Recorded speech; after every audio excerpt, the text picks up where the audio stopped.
Living large, flexing fancy lifestyle di social media, that was so yesterday. Self-reward dengan barang-barang branded, liburan hedon, atau fine dining, hopping dari satu fancy restaurant atau satu klub ke klub lain. Terus habis gitu, pas di akhir bulan, suffer, akhirnya pinjol, dan akhirnya pusing. Pasti karena kalian belum dengar tentang yang namanya frugal living. What is frugal living? Pasti udah sering denger kan? Karena belakangan ini banyak banget either itu dari influencers or social media, atau mungkin media digital online lainnya yang sudah membahas sedikit demi sedikit tentang frugal living. Apa sih frugal living itu? Apa bedanya pelit sama gaya hidup hemat dan efektif yang belakangan itu lagi sering digaung-gaungkan dengan nama si frugal living ini? Bagi banyak orang, hidup hemat itu kayaknya sedih, capek, sengsara gitu kesannya. As if hidup itu kayak tuh seakan-akan tuh mepet, terus harus membeli sesuatu tuh kalau cuman pas lagi diskon, ngumpulin satu promo ke promo lain, terus mungkin belanjanya ya belanja bukannya yang barang berkualitas tapi mungkin barang bekas, menghindari pergi kemana-mana dengan tujuan cut off pengeluaran. Is that really frugal living? Sebenarnya frugal living itu lebih daripada sekedar irit atau menghentikan pengeluaran atau mengurangi atau menghindari pengeluaran. No, frugal living itu bukan cuma sekedar hemat dan cut off pengeluaran. It means that you are being conscious and focusing on your few financial priorities. Lebih ke mengatur keuangan berdasarkan skala prioritas berdasarkan kemampuan yang kalian punya. Jadi, kita memilih untuk berhemat untuk prioritas yang kita anggap lebih penting dalam hidup. Misalnya, kalau kamu menjadikan financial freedom jadi goal kamu, pengennya nanti pas udah umur 50 atau enggak 40, ada yang pengen financial freedom lebih awal ya, atau enggak retire early, pengennya tuh pas muda hura-hura kayak raya, financial freedom udah bisa pergi kemana-mana. But then pasti harus ada something yang kita harus sacrifice di early age-nya kita dong. Pasti ada things yang kita harus efektifin dulu ketika kita lagi muda supaya nantinya ketika kita lebih dewasa, ketika kita udah tua, kita bisa menikmatinya dengan lebih leluasa. So it means that pengennya nanti ketika ya financial freedom means udah bisa spend it the way you want it, udah nggak ada cicilan, udah nggak ada beban secara finansial, adanya cuman ya kebebasan.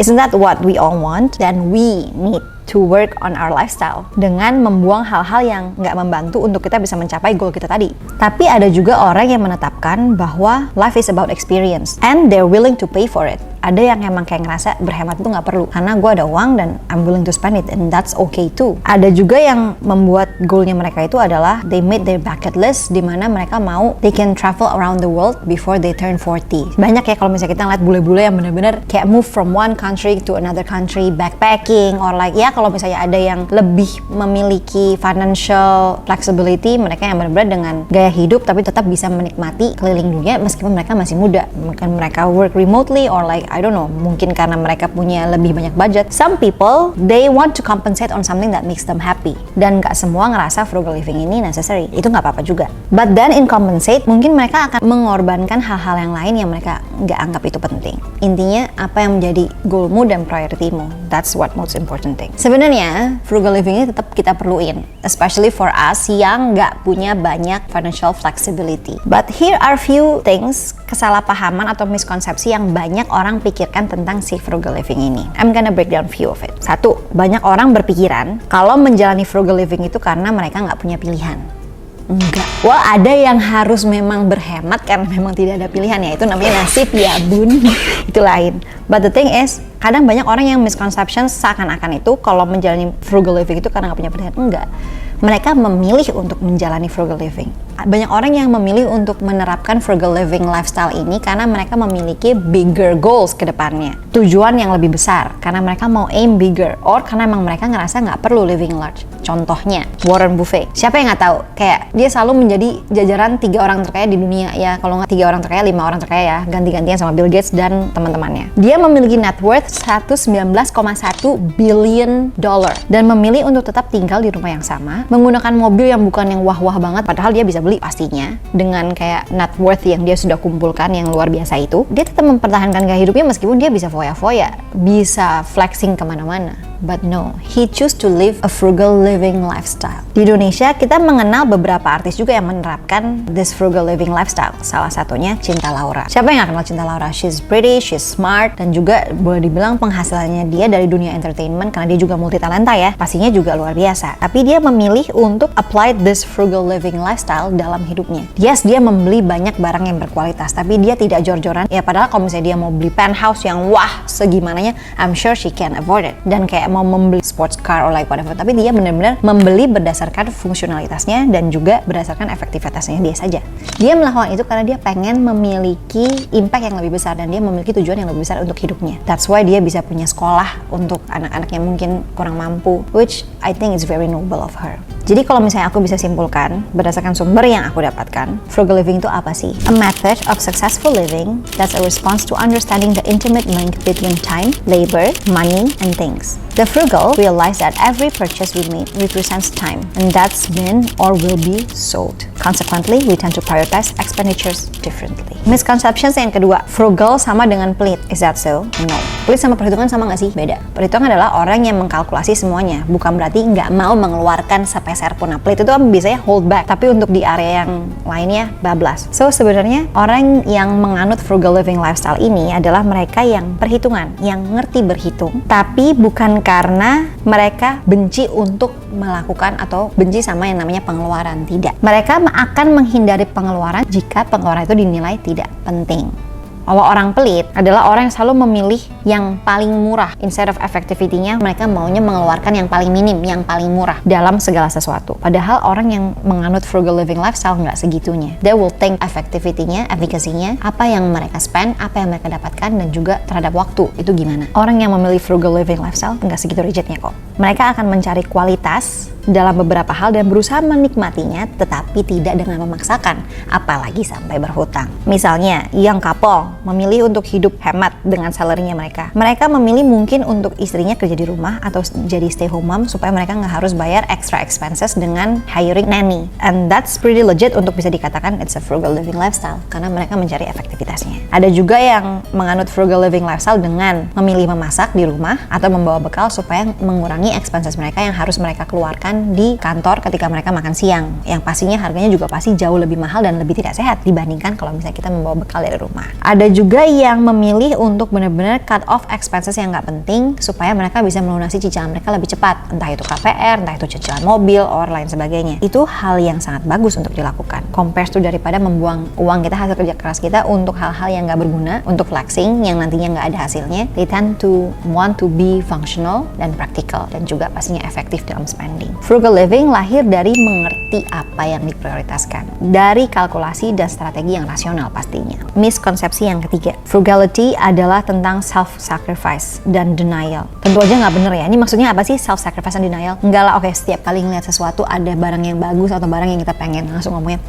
enggak lah belum butuh, enggak lah nggak usah, enggak lah gue kayaknya nggak punya uangnya, enggak lah mendingan nggak usah spend. Yang nggak gitu juga sih sebenarnya. Hanya karena kita menganut frugal living lifestyle, ada saatnya dimana kita meminimalisasi pengeluaran, tapi tanpa mengabaikan hal-hal yang penting. Kalau memang harus dikeluarkan, ya kenapa tidak? Nggak harus selalu dengan berarti kita menganut frugal living lifestyle ini kita langsung kayak menekan semua keinginan kita, no. Tapi tetap memikirkan priority didasari sama apa yang kita mampu, sama apa yang lagi saat itu kita lagi pentingkan. Memang terasa seperti pengorbanan ya awalnya, kayak kesannya tuh kayak harus melimitasi, mana ada sih yang enak ya namanya dibatasin gitu. Tapi sebenarnya kita tuh lagi mengkalibrasi diri kita untuk tujuan yang lebih besar ke depannya. Kan kayak peribahasa yang bilang ya, berakit-akit ke hulu, bersenang-senang kemudian. Ya karena tidak semua orang bisa bersenang-senang dari awal sampai kemudian. That's why frugal living ini ada. Awalnya mungkin sebagian orang yang belum terbiasa untuk menganut frugal living ini mungkin akan terasa left out. Dimana semua orang lagi sibuk beli tiket atau tiket liburan atau tiket konser ya kan, war-waran yang kayak kemarin tuh ya, nonton konser dengan harga yang super bombastis karena demi nggak FOMO. Hanya karena kita membatasi diri kita doesn't mean kita nggak akan punya rich experience someplace else. Dan sebenarnya dengan kita menganut frugal living lifestyle dari umur yang masih muda, kita sebenarnya lagi menabung untuk nantinya punya financial freedom dan juga worry free life di kemudian hari. Miskonsepsi tentang frugal living yang keempat, frugal living itu artinya ngumpulin tiap recehan dan belusukan cari diskon. Is that so? I used to be that person karena I'm pretty stingy with my money, karena susah ya bawa nyarinya.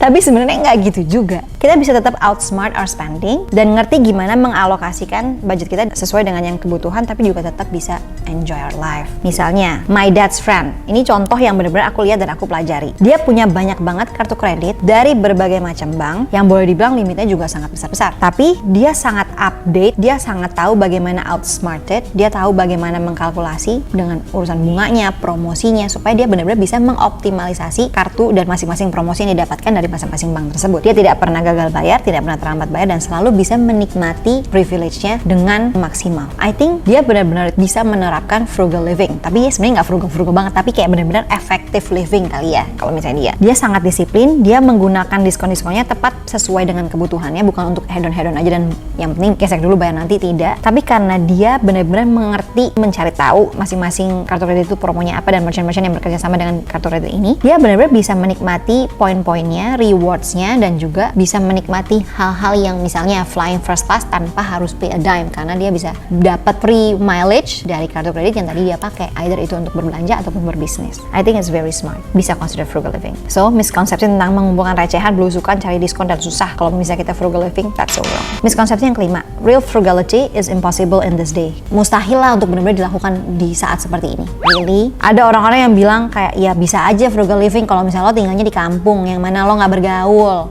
yang nggak punya banyak temen, yang nggak punya banyak exposure. Siapa bilang? Sebenarnya bukan masalah tinggal di mana dan gimana, masalah pola pikir kita dan apa yang kita pilih sih dalam setiap harinya, dalam menjalani hidup kita dan bagaimana kita menggunakan uang kita. Human being is all about inspirations and motivations. Kalau misalnya kita mengelilingi diri kita dengan orang-orang yang memang wise dalam their spending habit, pastinya kita juga pasti akan ketularan, dan kita pastinya juga terinfluence lah ya bagaimana untuk bisa memaksimalkan pendapatan kita, tetap bisa menikmati hidup tapi juga save for the future, for the bigger picture ahead. Kebiasaan boros itu menular, tapi kebiasaan baik juga menular. So that's why habis gini, setelah menonton episode ini, hopefully kalian gak cuma wise in your spending or in like maintaining your lifestyle, tapi juga dalam memilih teman. Jangan ya kalau misalnya kalian mau punya frugal living lifestyle, tapi kalian pergi sama orang-orang yang hedon mulu, ya susah lah, karena kayak nggak sepaham. Ngerti kan maksudnya? Oke, miskonsepsi yang keenam. Frugal people aren't concerned about style or fashion. Siapa bilang? Nah, ini miskonsepsi yang sering kali dipikirkan oleh orang-orang di luar sana ketika orang menganut tentang frugal living lifestyle. Orang yang frugal living pasti bajunya itu-itu aja, pasti hidupnya boring, nggak stylish, pasti cupu. Masa? Nggak gitu sih. Bajunya yang warnanya udah berubah, yang warnanya udah nggak matching, atau yang belanjanya di garage sale, yang thrifting, enggak loh padahal. I love to thrift juga sometimes. Apalagi kalau misalnya membeli barang-barang yang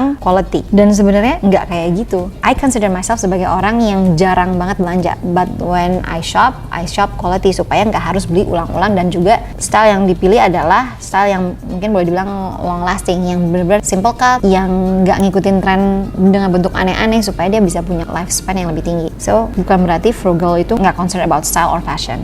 Great style itu bukan masalah berapa yang kita spend, tapi apa yang kita pilih yang cocok buat kita, yang long lasting model-modelnya, misalnya yang classic cuts, yang good fit, yang quality materials dan durability-nya tinggi. Dan kamu bisa cari ini sekarang online dengan gampang ya, dan thrifting juga sekarang sudah menjadi bagian dari kehidupan kita dan juga kaum fashionista. Mau trendy tapi buat kantong boncos dan boros, chancesnya adalah membuat kita malah hidupnya nanti malah sengsara. Fashionable sekarang tapi habis gitu pusing di kemudian hari, kan ya buat apa juga. Pinjam online atau pay later demi premium brand, nggak salah. Belanja aja sesuai kemampuan. Local pride dong. Banyak kok produk lokal dengan kualitas bagus yang lebih masuk akal buat kantong. Miskonsepsi selanjutnya adalah frugality is way too hard. Terlalu susah untuk dilakukan dan terlalu nggak masuk akal. Masa? Nah, sebenarnya iya sih ya. Kalau yang ini benar, bukan mitos dan juga bukan miskonsepsi. Memang nggak gampang untuk dilakukan. Apalagi yang punya kebiasaan untuk jor-joran dan nggak berpikir hari ke depan. Ini akan sangat susah dilakukan, apalagi ketika surrounding kita tuh nggak memiliki persepsi yang sama, dan mungkin yang taraf hidupnya berbeda jauh dari kita yang mau menganut frugal living ini. Lebih-lebih ketika di awal kita harus ngerasa restrain menjalani hidup tuh, jadi kayak di mana-mana tuh ada limit, ada batasan. Sebenarnya nantinya tuh bisa menjadi jauh lebih mudah, jauh lebih doable ketika kita sudah bisa menjadikan frugal living lifestyle menjadi kebiasaan kita. So, kenapa aku mau ngomongin tentang frugal living lifestyle ini di episode kali ini? Basically karena belakangan ini I encountered with many people, dan banyak diantaranya adalah orang-orang di sekeliling aku ya, yang boleh dibilang ada yang muda, ada yang tua, tapi kelakuannya macam anak muda ya, yang benar-benar hidupnya tuh jadi suffer karena mereka tidak memiliki gaya hidup yang sesuai dengan yang mereka mampu. Dalam hal spending tuh mereka kayak jor-joran dan kayak ngentengin gitu, yang akhirnya kelilit utang, kelilit pinjol. Kayak siapa yang nggak pernah utang semuanya udah pasti pernah lah ya, apalagi yang mau mendirikan usaha udah pasti akan berhutang. Ada yang berhutang ke bank apa. Ini yang aku lagi ngomongnya adalah hutang untuk alasan yang nggak perlu, untuk hal-hal yang nggak matters, untuk hal-hal yang nggak bisa add value atau mendatangkan keuntungan lagi ke depannya, yang mana yang sebenarnya utang untuk hal-hal yang percuma ini gitu. Ada yang kelilit utang karena demi menjalani gaya hidup yang di luar daripada apa yang mereka mampu, demi kayak nggak mau FOMO, akhirnya bidding tiket-tiket mahal yang habis itu akhirnya suffer, berantakan. Ada juga yang karena judi online demi mendapatkan uang cepat karena mau nutup utang-utang yang sebelumnya yang mana sebenarnya nggak masuk akal kalau dipikir. Apalagi kan sekarang kalau misalnya kita buka YouTube ya ketika kita mau mencari konten yang bagus pun pasti ada yang kayak ada siapa aja lah pokoknya, dari yang warnanya hijau, merah, semua diawasi OJK. Ya mereka badan keuangan yang meminjamkan uang itu diawasi OJK, lo siapa yang ngawasin coy gitu loh. Kayak minjem habis itu ya udah demi nutup yang ini minjem dari tempat lain tuh ngeri sih gitu. Most of people nowadays they spend money that they don't have to impress people that they don't even like, that they don't even know them. Buat apa? So really, is that the kind of life that we wanna live? Ya aku sekarang ngomongin ini bukan karena aku segitu expertnya juga dalam keuangan, enggak, aku juga masih belajar. But once I do research about this frugal living lifestyle, aku kayak ngerasa ini adalah satu lifestyle yang perlu untuk diadaptasikan dan digunakan jika kita memang nantinya ingin hidup yang lebih indah ke depannya. Mungkin sekarangnya kayak ngerasanya lebih tight ya, karena harus menjalani hidup dengan lebih efektif, harus lebih bijak, harus lebih less impulsive, but actually this is necessary, intinya itu. It's unreasonable spending and excess that becomes difficult, dan itu nantinya akan menyusahkan kita. As the sugary sweet high of consumerism begin to fade, it will be replaced by the joy of living debt-free, living more simply, yet stress-free. See you in the next one.